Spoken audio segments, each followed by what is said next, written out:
protect your business from the fastest growing crime of the 21st century. Find out here. You're watching Technology Review. Are you frustrated and wasting time searching for high-quality education and entertainment and not finding it? Stop wasting your time. We've got your solution. Our 3 dynamic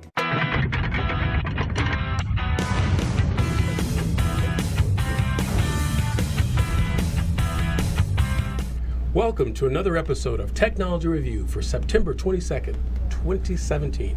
I'm your host, Mac Jackson Jr. Technology Review is a show that helps protect you and your family and your business from the fastest growing crime of the 21st century, and that is cyber crimes, identity theft, and fraud.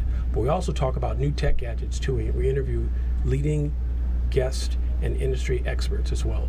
Every 2 seconds, someone has their information, personal identifiable information, stolen from a cyber thief. Did you know that over 16 million new victims and growing report to law enforcement every year about a cyber breach, a cyber attack? According to the Justice Department and the Federal Trade Commission, identity theft is the fastest growing crime of the 21st century.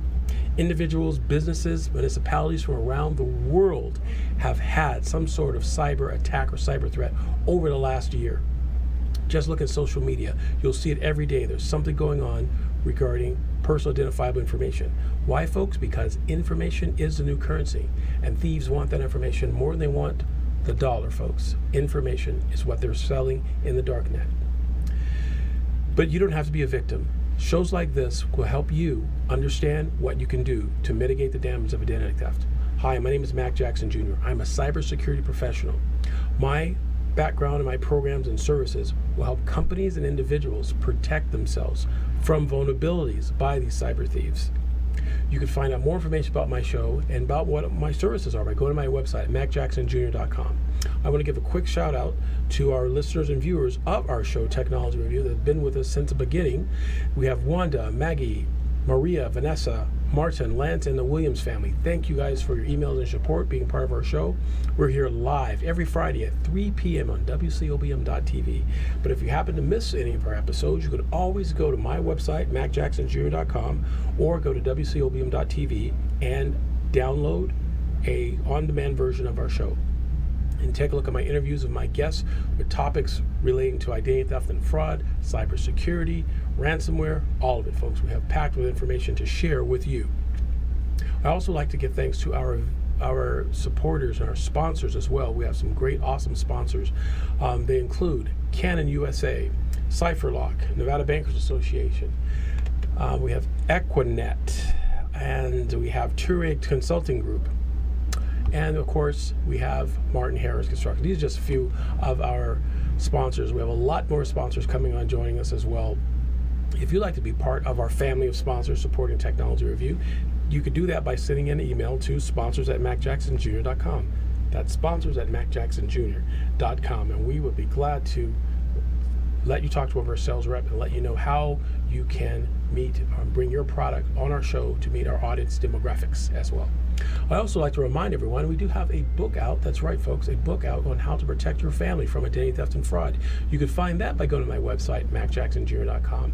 Sells for $19.95. Definitely buy 2, one for you, one for a family or friend. It goes through the steps-by-steps of what you need to do to protect your family from identity theft and fraud. In this week's episode, we're talking about identity theft, and I'm also going to talk about what's going on with Equifax. That's right, Equifax. We're going to talk about what's going on with that big data breach. It's huge, folks. It's bigger than anyone can imagine, and what's going to happen in the future because of these records being stolen. We're going to talk with our guest today. We have a guest from Graphic Image Services. Will be there with us today and talking about informational governance and about data and paper products and where you should put them and how you should store them and destroy them as well. So it's very important if you are a company that has a lot of paper products, invoices, transactions that you keep from your business, you need a way to have that information stored and scanned. I have a guest from Graphic Imaging Services be able to talk to you about that. Her name's Lisa. It'll be great. In our third segment, we're going to continue with the conversation, and then later on today, we're going to have a conversation regarding cryptocurrency from Werner Dixon will be here. Yes, folks, this month, Werner Dixon will be talking about cryptocurrency. So a lot going on for you today in our show. But I'd like to start out again by continuing what we talked about last week regarding Equifax, the Equifax data breach. If those of you who are not familiar with it, Equifax is one of the 3 credit reporting agencies here in the U.S. If you're going to buy a home, get credit, go to school, get insurance, apply for a job, all of this information about you is stored in 3 credit reporting agencies, TransUnion, Equifax, and Experian. Well, the last 2 aforementioned credit reporting agencies have been hacked. Experian, folks, back in 2015 had a breach of over 22 million records. And now recently with Equifax having a breach of over 143 million accounts that cyber hackers acquired. And the caveat to that, meaning what these hackers also got, was 209,000 credit cards. I say caveat because that's what is the meat of the attention that the public are listening for, credit card numbers and social security numbers. But folks, that's just the iceberg.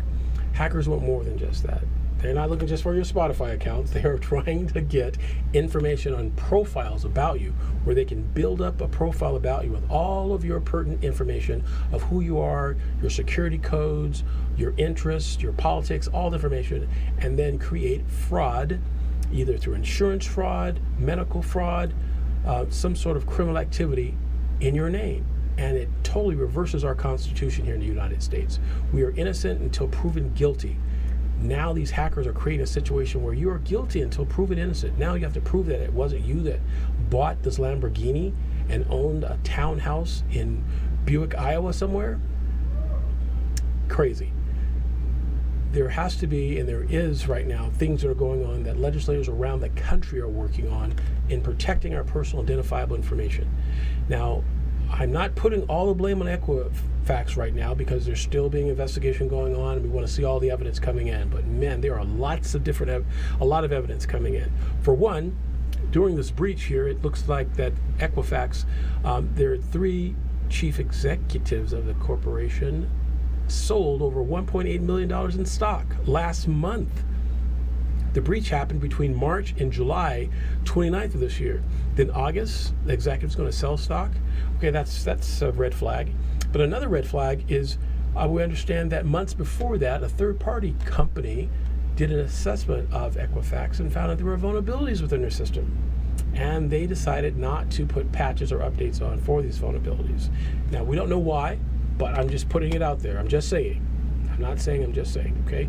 This is what happened. And we're needing to find out more information about why this happened and how was that a but-for piece of evidence caused this data breach. And if so, folks, it's going to be a big change that we're going to have in our whole credit reporting system.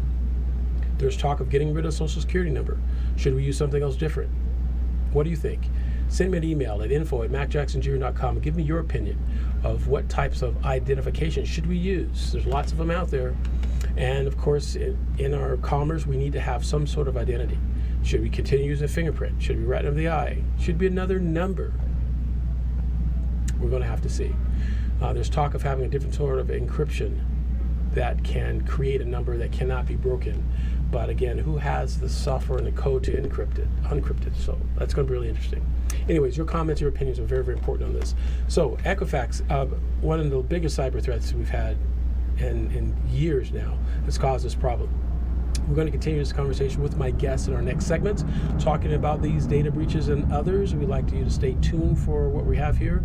You can definitely find more information about my company, MacJacksonJr.com, by going to my website. That's MacJacksonJr.com. I'm on Facebook. I'm on Instagram. There is YouTube.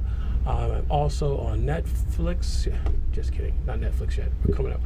It's down the line. I'm also on LinkedIn as well. So you can find information about me. Send me a text, send me an email, and we'll talk about it. But my guest today, I'm really excited to talk to Graphic Imaging Services about their storage services that they're offering, and Werner Dixon as well about cryptocurrency. So Lisa's going to be with us here in our next segment. We're going to continue more. But again, find out more information, contact my office, MJ Computer Concepts, 702-868-0808. Folks, we'll be right back here at Technology Review after these messages. Thank you.